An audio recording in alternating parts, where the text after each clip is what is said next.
We've heard the statistics.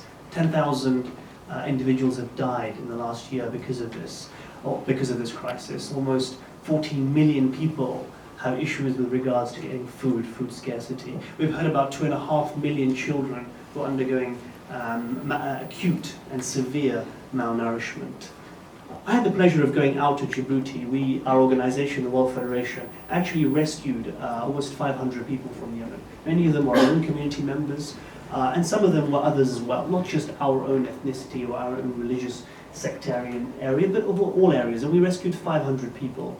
And I went out there and I met some of the families. And I want to leave you not just with statistics, but with actual human anecdotal information. Information that shook me, information that almost made me cry.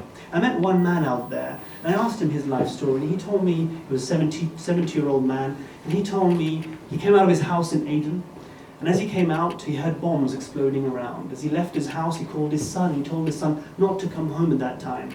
But as he opened his door, he saw his son in a car, and the car had exploded. It was a car bomb. His son had died in a car bomb. As he left Aden, he came to Djibouti. Along the way, he found that his daughter had been raped. These are real, human, anecdotal information that we found at our camp. I also visited Obok, where the UN have kept a refugee camp. And there, and this one shook me as well, there I met a Somali lady, 83 years old, had moved from Somalia to Yemen as a refugee some 30 years later. And she had lost her son on the way when she had left from Somalia to Yemen. And on the way back from Yemen, because of course there were bombings in Yemen, she had left Sanaa to go back to Djibouti as a refugee, and she lost her other son.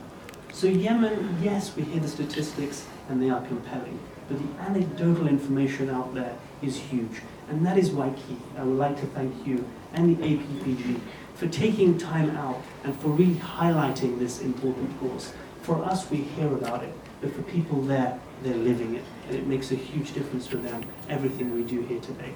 Keith, once again, thank you so much. We as an organization have got to know Keith so much recently because of the work we've done in Yemen, and I really must say and underscore and underline what we've heard today, that Keith and the APPG are real friends of Yemen, and we thank them thoroughly for it. Thank you, Keith.